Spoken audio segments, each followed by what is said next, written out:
Hi అండి, బాగున్నారా? మరి నేను కూడా బాగున్నాను, మీరు కూడా బాగున్నారు.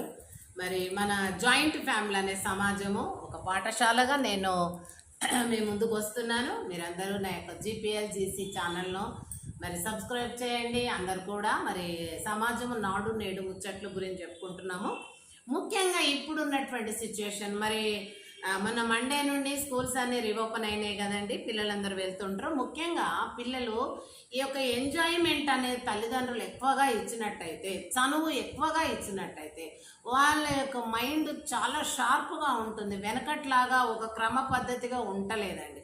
ఇప్పుడు తినే ఫుడ్ అంతా కూడా కెమికల్ కాబట్టి తొందరగా మెచ్యూరిటీ వచ్చేసి ఏం చేస్తున్నారంటే ఈ యొక్క పిల్లలు మరి కొన్ని క్రమశిక్షణ రాహిత్యంగా ప్రవర్తించటం అనేది జరుగుతుంది. కాబట్టి మరి మొన్నటి నుండి మరి పండగ 10 దినాలు 12 రోజులు హ్యాపీగా ఉన్నారు. పండగ అన్నీ కూడా తినుకుంటూ ఆడుతూ పాడుతూ దుస్తులు సంతోషమే.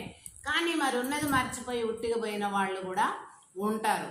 కాబట్టి మరి ఇంకొకటి, టీచర్స్కు గురువులకు భయపడాలి. ముఖ్యంగా తల్లిదండ్రులను ఇంట్లో పెరుగుదలను బట్టి పిల్లలు ఎవరైతే మరి భయం భక్తితోని తల్లిదండ్రులు చెప్పినాక నడుచుకునేటటువంటి పిల్లలు ఆటోమేటిక్గా పాఠశాలలో కూడా వాళ్ళు మరి గురువులను అనుకరిస్తారండి. గురువే బోధ తల్లిదండ్రుల కంటే ఎక్కువ అని చెప్పేటటువంటి ఉద్దేశం వాళ్ళకు ఉంటుందండి. కాబట్టి క్రమశిక్షణ అనేది మన ఇంట్లో రాదండి. ముఖ్యంగా ఎక్కడొస్తుంది క్రమశిక్షణ నేర్పించేది? ఎందుకంటే మరి 10లు 20లు 100 సంఖ్యలో మరి పాఠశాలలో స్టూడెంట్స్ ఉంటారు. కాబట్టి అక్కడ ఒక సిస్టమేటిక్గా ఉన్నటువంటి పద్ధతులు పాఠాలతో పాటు పిల్లలకు నేర్పిస్తాం మేము.